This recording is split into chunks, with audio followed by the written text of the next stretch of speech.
श्री गोपाळ कृष्ण भगवान की जय। लीळा नंबर 113। देव द्रोणीला देवता पूजेचा स्वीकार। एके दिवशी सर्वज्ञांना दुपारचा पूजावसर झाला। सर्वज्ञांचे जेवण झाले, विश्रांती झाली, नंतर उठले। एकटेच देव द्रोणीला गेले।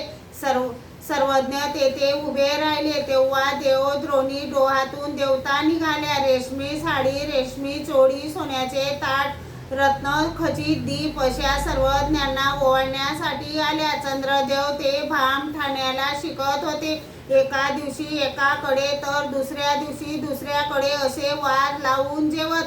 ज्या दिवशी शिक्षण बंद व वारही बंद त्या दिवशी ते सर्वज्ञांच्या दर्शनाला येत। योगायोगाने ते त्याच दिवशी दर्शनाला आले। तेव्हा त्यांनी सर्वज्ञांना जाताना पाहिले आणि तेही मागोमाग तिकडेच गेले। जवळ येऊन टेपले आणि पाहतात तर काय, तेथे देवतांकडून सर्वज्ञांची दिव्य पूजा होत होती। हे पाहून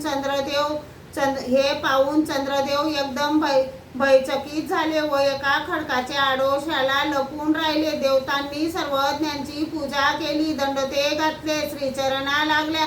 मग सर्वज्ञांनी त्यांना जाण्याची आज्ञा केली आणि सर्वज्ञ तेथून परत जायला निघाले। मग चंद्रदेव समोर आले, दंडते घातले, श्रीचरणा लागले। सर्वज्ञांनी विचारले, हे काय चंद्रय्या, तुम्ही केव्हा आलात? ते म्हणाले, जीजी मी मगाशीच आलो। सर्वज्ञांनी विचारले, काही पाहिले का?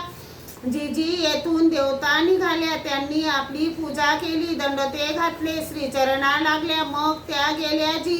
सर्वज्ञ म्हणाले, पण हे बघा, बाईसांनी जर ह्याविषयी काही विचारले तर हे त्यांना सांगू नका बरं।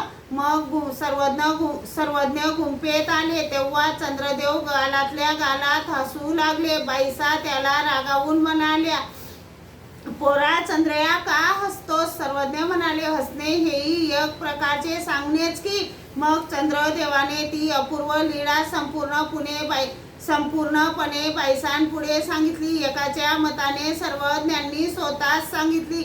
मग बाईसा म्हणाल्या, बाबा मला का चुकवले? सर्वज्ञ म्हणाले, आजपासून पुढे चुकवणार नाही बाई। श्री गोपाळ कृष्ण भगवान की जय।